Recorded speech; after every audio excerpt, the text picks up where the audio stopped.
Ucrânia nega ataque de drone em Sebastopol que coincidiu com os festejos do Dia da Marinha. O presidente da Ucrânia ordena a evacuação de Donetsk. Kiev apela à Cruz Vermelha e à ONU que avaliem a situação de prisioneiros de guerra ucranianos no leste do país.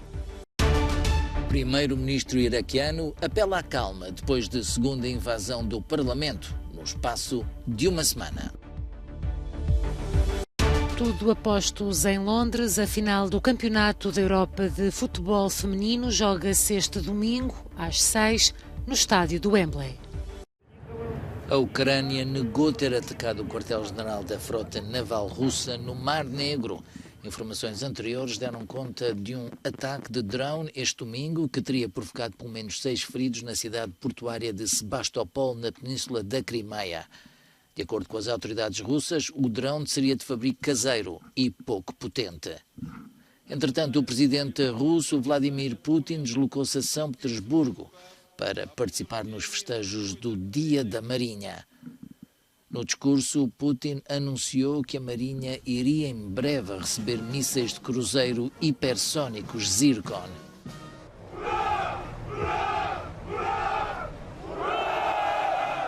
O chefe de Estado russo descreveu estes mísseis como um garante da soberania e liberdade da Rússia.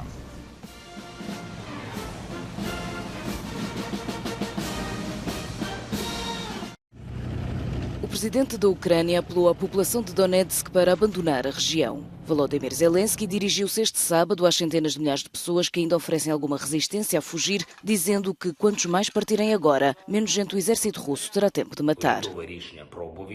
Já existe uma decisão governamental sobre a evacuação obrigatória da região de Donetsk.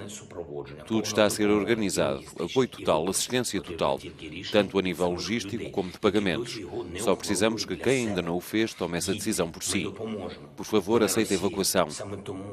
Nós vamos ajudá-lo. Nós não somos a Rússia.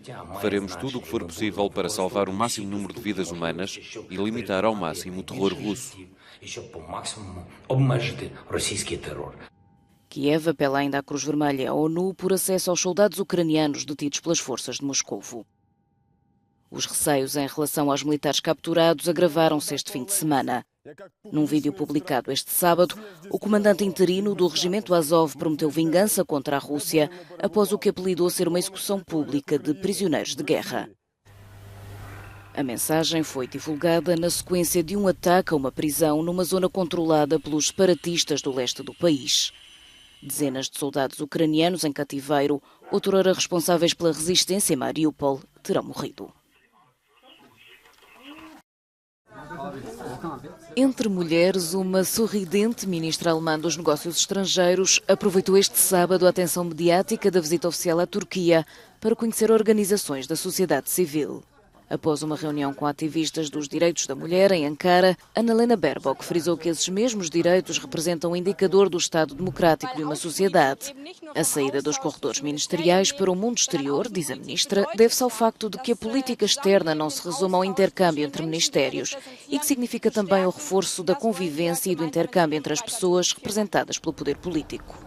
Já numa passagem por uma organização de apoio a migrantes, Baerbock saudou o empenho da Turquia na integração e apoio à migração. Estima-se que o país acolhe atualmente cerca de 3.700.000 refugiados sírios. Um dia preenchido que não terminou sem um encontro com os principais partidos da oposição turca.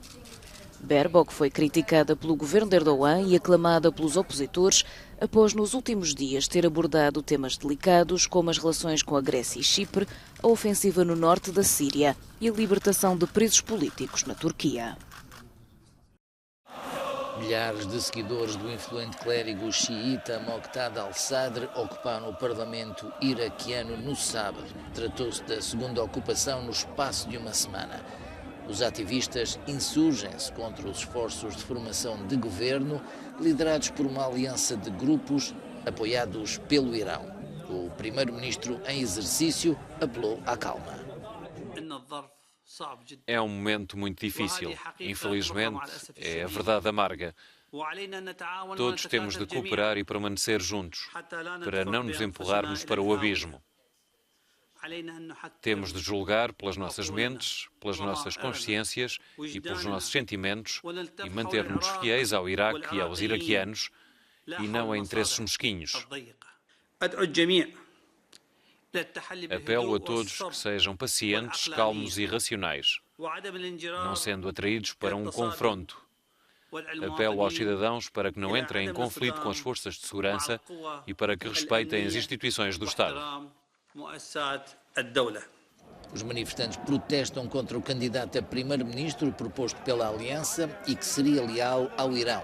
A União Europeia e as Nações Unidas já reagiram, apelando ao diálogo como forma de ultrapassar o impasse que dura há cerca de 10 meses no país.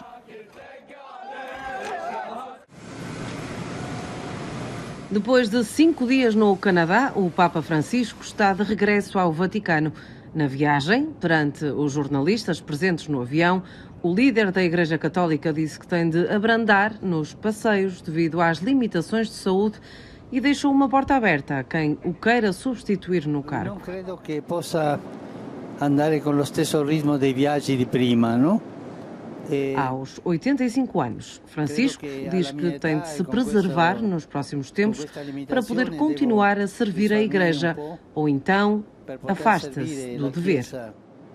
Ou, no contrário, pensar na possibilidade de farme da parte. Na conversa, o líder da Igreja Católica admite também que ser substituído não seria uma catástrofe e diz que seria normal mudar de Papa. Si può cambiare Papa?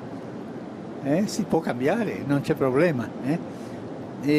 Ma credo che devo limitarmi un po'. O Papa Francisco foi ao Canadá pedir perdão pelo comportamento da Igreja com a comunidade indígena no passado. Durante quase 2 séculos, o governo canadiano forçou milhares de crianças indígenas a frequentar colégios geridos pela Igreja, onde a língua, a cultura e os hábitos indígenas eram ignorados.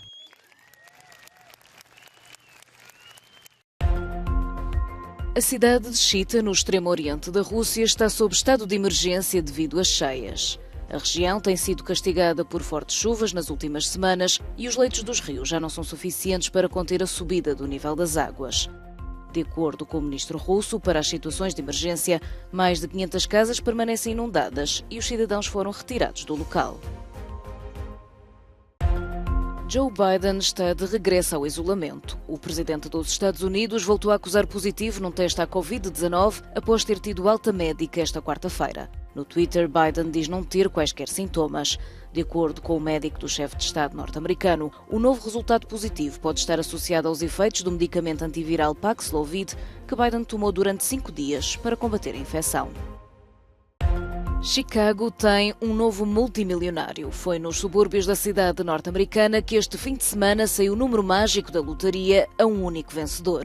O primeiro prémio está avaliado em nada mais, nada menos que 1.337 milhões de dólares, mais de 1.300 milhões de euros. Também a loja que vendeu o bilhete foi bafejada pela sorte, com direito a $500 mil por ter feito o negócio certo. Contagem decrescente em Londres para a final do Campeonato da Europa de Futebol Feminino. A Inglaterra sonha com o primeiro grande troféu. A Alemanha quer regressar aos tempos de glória. O jogo começa às 6 da tarde no estádio do Wembley. Esta adepta diz que todos vão juntar-se e mostrar entusiasmo. As jogadoras provaram que merecem estar na final, o país está otimista, agora é esperar para ver se conseguem ganhar. É a hora do acerto de contas para a Inglaterra e para a Alemanha. Liane veio de Manchester. Diz que, como o jogo é contra as alemãs, gostava que o resultado fosse 2-0. Mas o que interessa é vencer. O importante é que a equipa chegou à final e conseguiu o respeito dos ingleses pelo futebol feminino. Uma vitória para a Inglaterra neste domingo seria também uma conquista simbólica no país. Há 100 anos o desporto foi proibido às mulheres e apenas reautorizado em 1971. O campeonato tem atraído multidões no ano em que o futebol feminino já estabeleceu marcas históricas. No dia 6 de julho, quase 69 mil pessoas lutaram. O Old Trafford foi um recorde para um jogo do Europeu feminino.